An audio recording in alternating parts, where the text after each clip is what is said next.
प्रदेश स्तर का जो है कमेटी का गठन किया, जिसमें हमारे आज प्रदेश स्तर का कमेटी का जो अध्यक्ष का जो है आलोक मौर्य को चुना गया और उसके साथ जो है उपाध्यक्ष भी बहुत से बने हैं, सचिव भी बने हैं। बुद्धिस्ट सोसाइटी ऑफ धम्मा का मात्र एक ही उद्देश्य है, बोध गया टेम्पल को गैर बौद्धों से मुक्त करना। आर्टिकल 13 के विरुद्ध हैं, उसको खत्म करना चाहिए। और आज भी हम लोगों को बौद्धों को सही न्याय नहीं मिल रहा है। बोध गया में 4 बौद्ध हैं, 4 नन बौद्ध हैं, 4 नन बौद्ध हैं और उसका जो प्रदेन अध्यक्ष होता है वो वहाँ का बोध गया का डीएम होता है। आर्टिकल 25-26 भी कहता है कि हम बौद्ध हैं, हम अपना बौद्ध धर्म का प्रचार प्रसार कर सकते हैं, किसी भी धर्म के लोग प्रचार प्रसार कर सकते हैं। 1922 में गांधी जी बोले कि अगर जो हम देश में अंग्रेज़ों से आज़ाद हो गए हैं तो हम महाबोधि महाविहार को बौद्धों के हाथ में सौंप देंगे। आज भी नहीं बौद्ध इस देश का आज़ाद हुआ, आज इस देश का बौद्ध आज़ाद नहीं है। तो जितने हैं और जितने भी बौद्ध समाज हैं, अपना ये जो बीटी एक्ट है उसमें ज़्यादा लड़िए, सहयोग मिलेगा। बिहार के लोग सबसे पहले आप सभी चैनलों को बहुत बहुत धन्यवाद, आभार व्यक्त करता हूँ। आज बुद्धिस्ट सोसाइटी ऑफ धम्मा का जो है प्रदेश स्तर कमेटी का गठन किया गया और आप लोग सभी जानते हैं कि बुद्धिस्ट सोसाइटी ऑफ धम्मा पूरे बिहार में काज कर रही है और अभी तक बिहार में 2 बहुत बड़ा कार्यक्रम कर चुका है। खास करके बोध गया मंदिर को मुक्त कराने के लिए 20 अक्टूबर को राजधानी पटना में बहुत बड़ा जुलूस और पदयात्रा निकाला है। दूसरा कार्यक्रम है 6 दिसंबर से 11 दिसंबर को बोध गया से पैदल यात्रा लोग किए और वो यात्रा का मुख्य उद्देश्य था बोध गया मंदिर जो है गैर बौद्धों के हाथ में है, वो बौद्धों को पूर्ण रूप से अधिकार देने के लिए जो है वो यात्रा किया गया बीटी एक्ट के खिलाफ। हाँ, बीटी एक्ट के खिलाफ में, यानी बोध गया टेम्पल एक्ट को जो है निरस्त किया जाए और उस मंदिर पर पूरी तरह से बौद्धों को पूर्ण अधिकार दिया जाए, इसलिए जो है वो जो है कार्यक्रम किया गया। और ये जो बुद्धिस्ट सोसाइटी ऑफ धम्मा है ये पूरे बिहार में बहुत ही ज़ोर शोर से गांव-गांव में और जो है इसका जो है प्रचार कर रही है और काम कर रही है, संगठन को मजबूत कर रही है और इसी को ध्यान में रखते हुए आज प्रदेश स्तर का जो है कमेटी का गठन किया, जिसमें हमारे आज प्रदेश स्तर का कमेटी का जो अध्यक्ष का जो है आलोक मौर्य को चुना गया और उसके साथ जो है उपाध्यक्ष भी बहुत से बने हैं, सचिव भी बने हैं। हमारे बीच में एकलव्य बौद्ध हैं, ये प्रदेश का सचिव का जिम्मेवारी दिया गया है।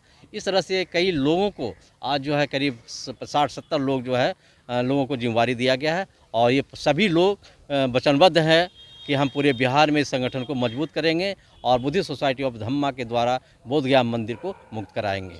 बुद्धिस्ट सोसाइटी ऑफ धम्मा का जो कारवां है आप पूरे भारत में संदेश को आप उजागर करेंगे।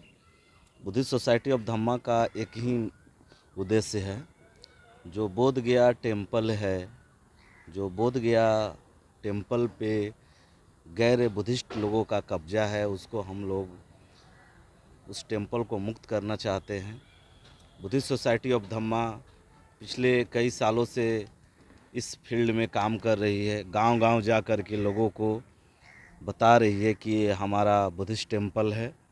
और बुद्धिस्ट सोसाइटी ऑफ धम्मा का भी बहुत बड़ा 2 कार्यक्रम हुआ है।